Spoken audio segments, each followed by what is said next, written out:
Hello' পুনৰ এবাৰ তোমালোকক ৱেলকাম দিছোঁ আমাৰ এই প্লেটফৰ্ম এডুকেটিভ আছামত। তো তোমালোকে যিহেতু স্ক্ৰীনত দেখিছা যে তোমালোকৰ ফাইনেল এক্সামিনেশ্যন যিটো এছেক 2026 ক্লাছ 12ৰ ডেট শ্বীটটো ৰিলিজ হৈ গৈছে। ইয়াতে আমি চাম কোনদিনা কি আছে তোমালোকে এই ভিডিঅ'টো চাই ল'ব পাৰা। চবতকৈ প্ৰথম দিনা আছে তোমালোকৰ 11 তাৰিখ দিনা কি আছে তোমালোকৰ ইংলিছ আছে। ইংলিছৰ পাছত তোমালোকে চাব পাৰা তোমালোকৰ 14 তাৰিখ দিনা কি আছে MIL আছে। তাৰ পাছত তোমালোকে চোৱা তাৰপাছত কি আছে তোমালোকৰ এইবিলাক চাই যাওঁ। তাৰপিছত যাৰ কম্পিটিশ্যন 21 তাৰিখে তোমালোকৰ কম্পিটিশ্যন আছে ফেব্ৰুৱাৰী 21ত। তাৰপিছত তোমালোকৰ ইফালে আৰু চাব পাৰা তোমালোকৰ আৰু 27 ফেব্ৰুৱাৰীত আছে মেথমেটিক্স। তাৰপিছত তোমালোকৰ আছে 5 মাৰ্চত আছে ফিজিক্স।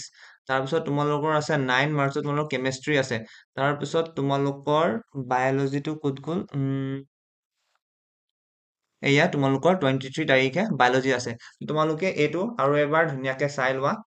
তাৰপিছত এতিয়া প্ৰিপেয়াৰ আৰম্ভ হোৱা। যোনে যোনে এতিয়ালৈকে একো প্ৰিপেয়াৰ কৰা নাই ক্লাছ 12ৰ বৰ্ডছৰ কাৰণে ইহঁতৰ কাৰণে মই এটা 45 ডেজ চেলেঞ্জ আৰম্ভ কৰিম বুলি কৈছোঁ 1 ডিচেম্বৰৰ পৰা। তোমালোকে সেইটো ভিডিঅ'টো কি কয় চেনেলতে পাই যাবা। নহ'লে তোমালোকক মই এইটো ভিডিঅ'টোৰ ডেছক্ৰিপশ্যনতে ইয়াৰ লিংকটো দি দিম আৰু তোমালোকে সেইটো ভিডিঅ' চাই পিনি হোৱাটছআপ গ্ৰুপত জইন হৈ ল'ব পাৰা। থেংক ইউ, নমস্কাৰ।